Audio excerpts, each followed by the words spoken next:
This is a reading from the notebooks by Maria Valtorta, 1945 to 1950. A continuation of March 30th, 1949. I overlap one paragraph. This is why for years I have selected witnesses for you, and I now tell you they should get into real action by being present, and also speaking on your behalf, so that those abusing your patience, courtesy, and respect for the priestly robe will feel uncomfortable with others who are not you. It is not an offense against charity to be just with the blameworthy, and just by exercising justice in every action. Did I perhaps offend charity towards my mother by exercising the heroic justice of doing the whole will of my Father? No, in all truth. On the contrary, by doing this, I made her, the Immaculate One, the co-redemptrix. I placed this second glorious crown on her head, which she would otherwise not have had, nor did she refuse to wear it, though it was a crown of boundless pain. Look at us. I was the son who did not deny his most beloved mother, but set the will of God before her, because that will must hold precedence over other loves, wills, and human rights, even the holiest ones. And look at her, the mother who did not keep her son from doing the will of which he had taken on flesh. Robe your heart in our heroism, and act with true charity. Patience becomes foolish, as does charity itself, when they are not joined to justice. When I saw that the limit had been reached beyond which patience and charity would turn into complicity and injustice, I, the perfect patient one, separated myself from the blameworthy after severe words. There is no love, no matter how great, that can permit a misdeed by one it loves. Remember this. One must act. One should then pray for the redemption of sinners, but one must act, always, because not doing so would mean that one wants to be their accomplices. And having dealt with the distant and proximate foundations for our passion, and seen the faces, especially the spiritual faces of our enemies, before immersing ourselves in the real passion, let us pause to contemplate the few friends we have. Few, and among these few, I had very few among the priests and doctors, but those very few were good. Jairus and Joseph and Nicodemus were among the very few, along with very few others, including the good scribe.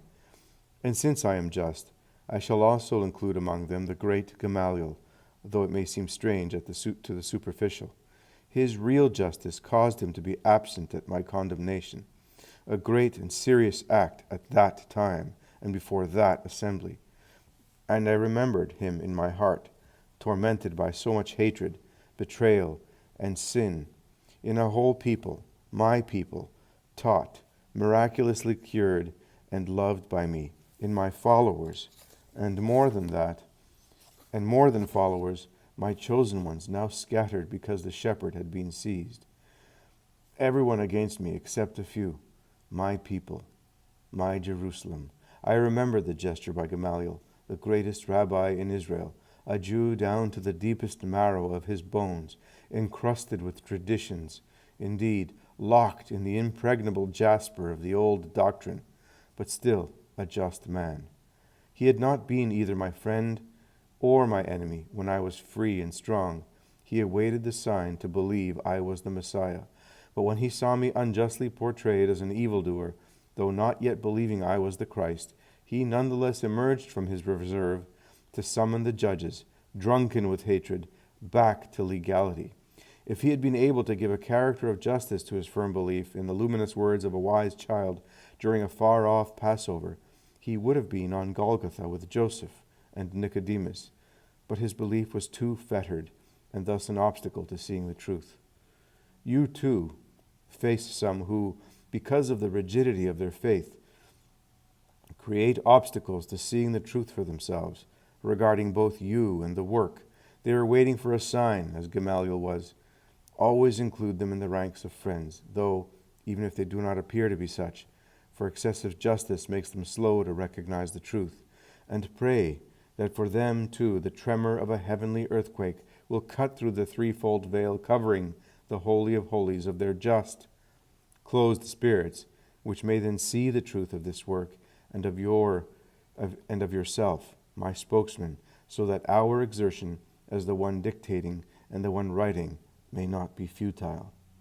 And now let us observe the lay friends, more numerous, though apparently less holy, because they are lay people, and are also from regions regarded as anathema by the saints of Israel.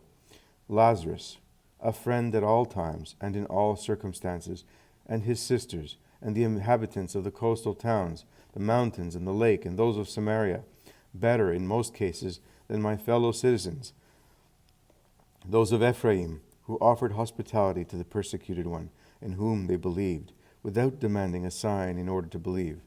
You too have found among lay people those able to believe without demanding a sign, the sign requested, without ill will, but out of excessive prudence, by others who are not laymen. But if they are able to see, I have given the latter a sign for both those among them who are just, and those who do you so much harm, because they are not just. The sign is this, your deference to the church, which is a sure proof that I am your master. For if a deceitful spirit had instructed you, your actions would now have been different, since in reality darkness cannot teach about the light, and the devil would not be such if he instructed souls in goodness. And this too, my distant words have come true. The things said seemed so impossible to you that even they even struck you as incomprehensible. But they were true, as you bitterly observe.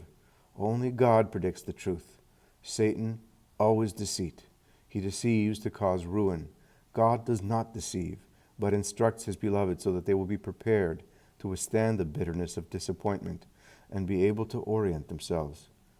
And this too, your being able to reconcile charity and justice, not hating, but rather forgiving, though not yielding even under the weight of insults and accusations, in the whirlwind of snares reaching and encircling you on all sides.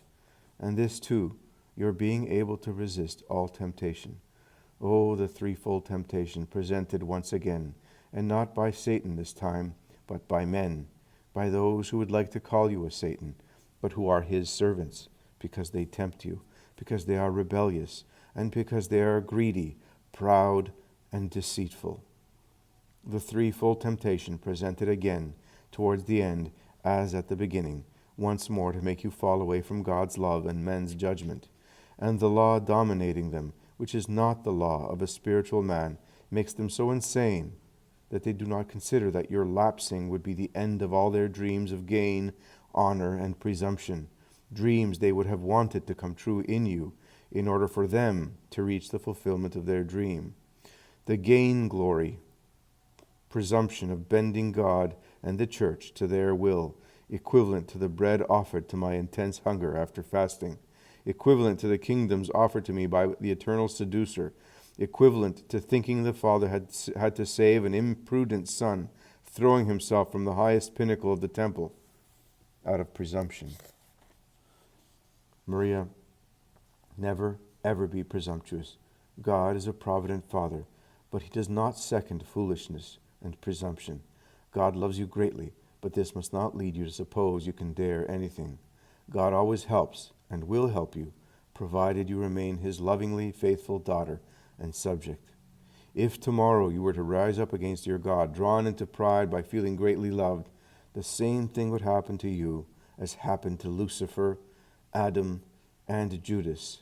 And with thoughts devoid of grace, behind your stricken brow, you would go off along ways which were no longer luminous with charity, truth, and justice, dark ways filled with the voices and stench of flesh and blood, and the voices and stench of Satan, the perpetual tempter of man, who, if he does not keep assiduous watch over himself, becomes his prey, often one dead to grace, definitely an inhabitant of the kingdom which is not of heaven.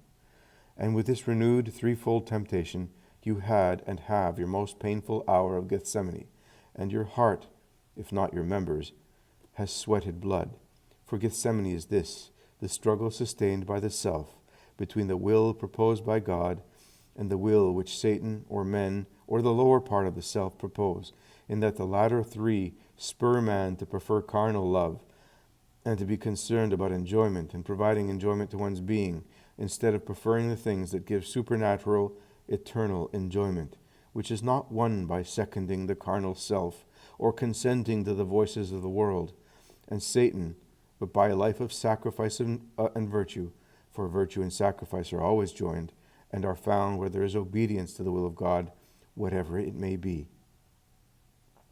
This struggle between the divine will and the lower desires press us like bunches of grapes in a winepress, break us like olives in an oil press, and crush us like wheat between the stones of a mill. But as the grape is perpetuated by becoming wine, and so is the olive by becoming oil, and wheat becomes useful when turned into flour, whereas the olive, the grape, and wheat would otherwise perish to no purpose as a prey to mold or worms. In the same way, by sacrifice and through sacrifice, man becomes a citizen of the eternal kingdom, after having been useful to his brothers and sisters through his heroic example. Continuous immolation for a supernatural end is painful.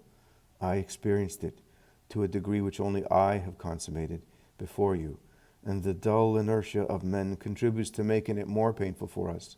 For instead of supporting us in the hours of fiercest struggle, they sleep or abandon us, or, as an affliction within affliction and a torture within torture, betray us, after having fed on us, our prayers, our words, and our love, and in response to our charity, give us the ungrateful bite of the snake, taking revenge on one who has picked it up and warmed it over his heart, keeping it from doing harm, of course, but also from dying spiritually in our case.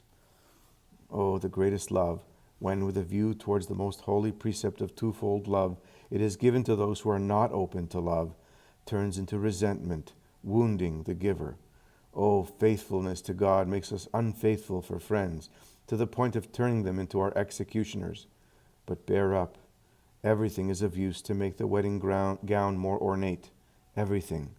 Temptations undergone and not paid attention to, calumny endured, atrocious betrayals, and the revenge of those disappointed. Everything. O Maria, my violet, whom they wanted to tear away from my earth, to cast you onto a path over which your Jesus does not pass, and whom, to take revenge on your being so deeply rooted in my rock, the Church, they covered with the spittle of their calumny and trampled down under their lame feet, expecting that you would then be unable to blossom any longer, my violet. Look at what their action has brought about. It has made you more beautiful and richer in flowers. Your plant has fed on this suffering and faithfulness. Your plant's steels have become beaded with it. The blood of your heart, wounded by so much betrayal, has nourished its roots. The warmth of your charity towards friends and enemies for my mystical body and for your God has made its buds open.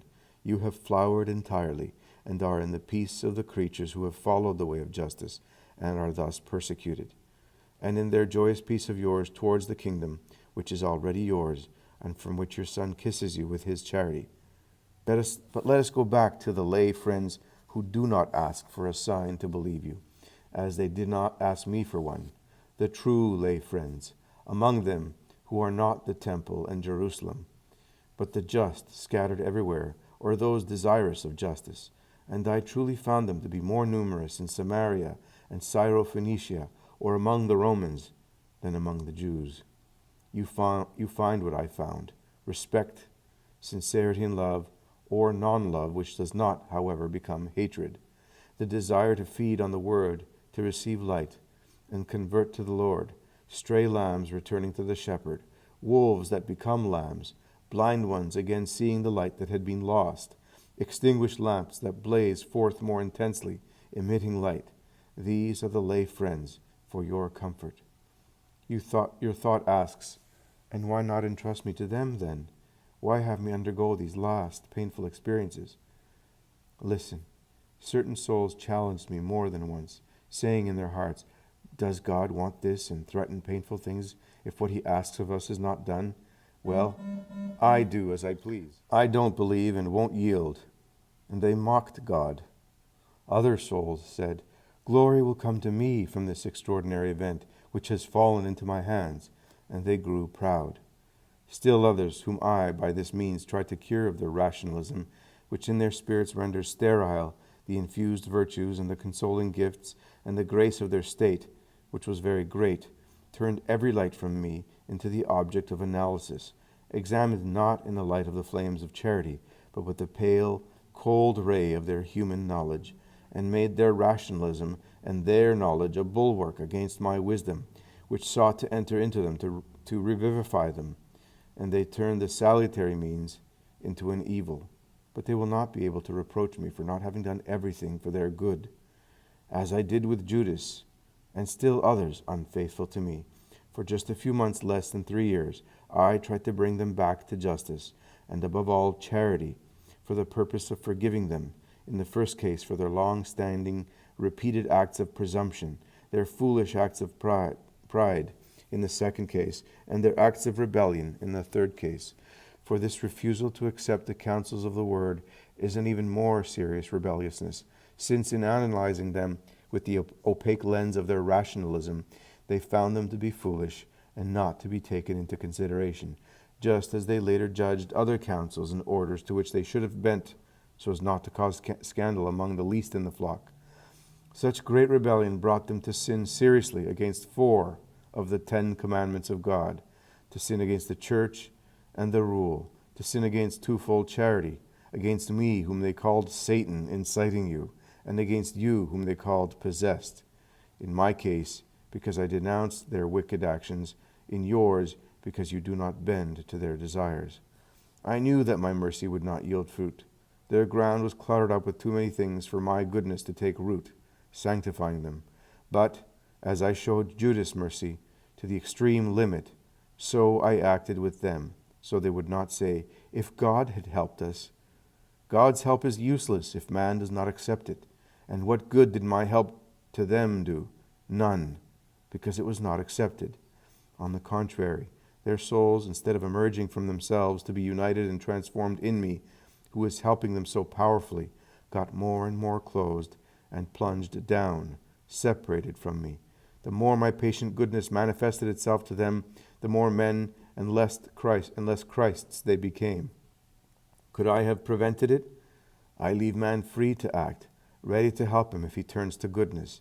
And I also left them free to act, and to keep their accusations and those of the whole order against you, as fickle, insincere, demented, exploitative, impulsive, and still more, from taking on the appearance of truth.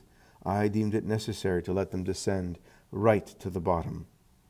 In that way the gold has been separated from the tinsel, and the truth about you and about them is becoming clear. And no one who is just will be able to think that you have betrayed them and the order because you are mentally, morally, and spiritually ill, as is being said. But the just will say that you had to act to defend God, the church, and your soul, and the work along with it. Now that their descent into an abyss which would be illicit for anyone, because of the actions being carried out therefrom, has provided the measure of their morality. In reality, the baseness they have reached surpasses human baseness.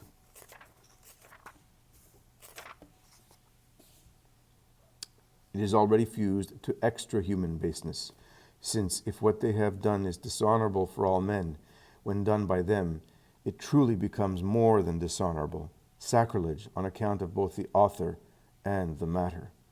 And what did I say on November 21st, 1948?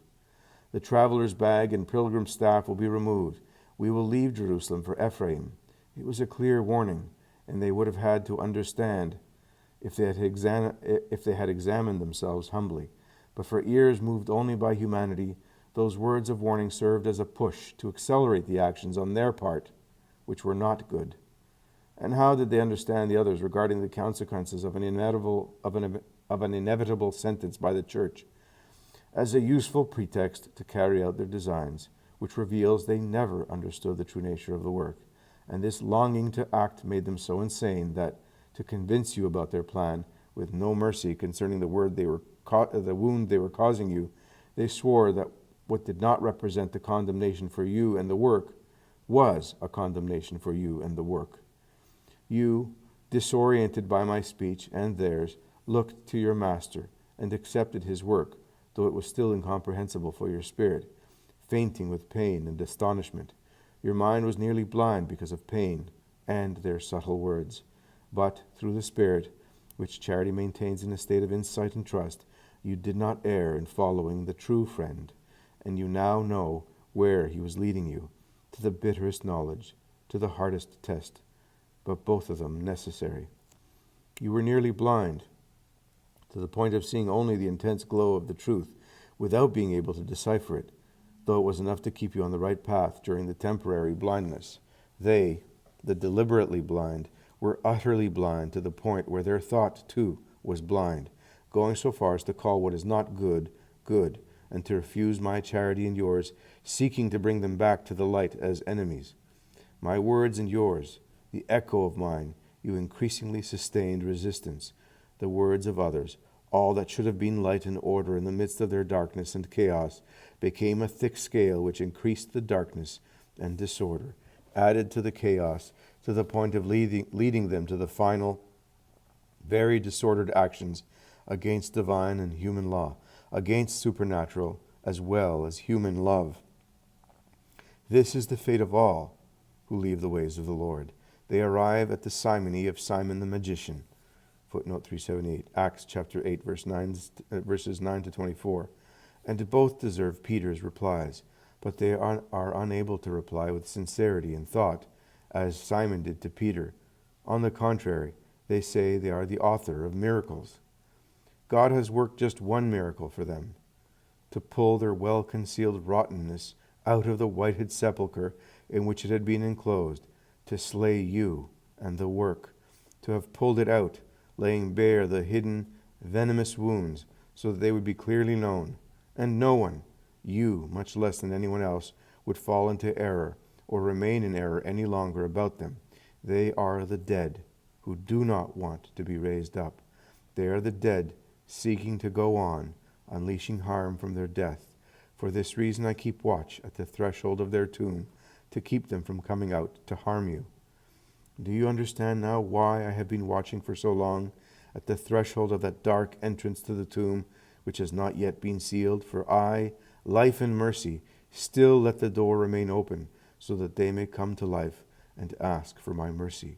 Do you understand now why I am keeping watch there in the vicinity of Moria, in that twilight dimness which you fear is night falling, whereas I remind you that the hour preceding the emergence of the purest dawn is also a twilight dimness. Footnote 379, on March 30th, 1949.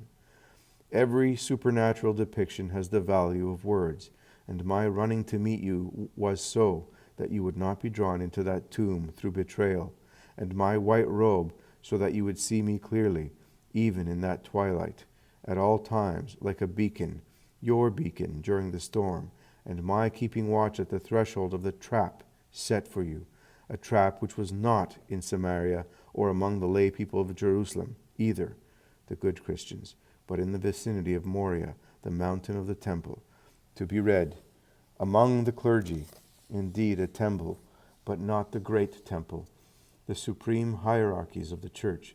There, too, not all are perfect. Only God is most perfect, but none of them have yet arrived at the actions against you for which those causing my current pain and yours are to blame. And I warned them that this was the last test.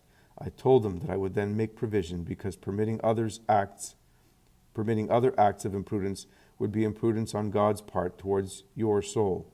That is an impossible divine action, for God is never imprudent. Well then, now you know them all, friends and enemies of the times prior to the great passion.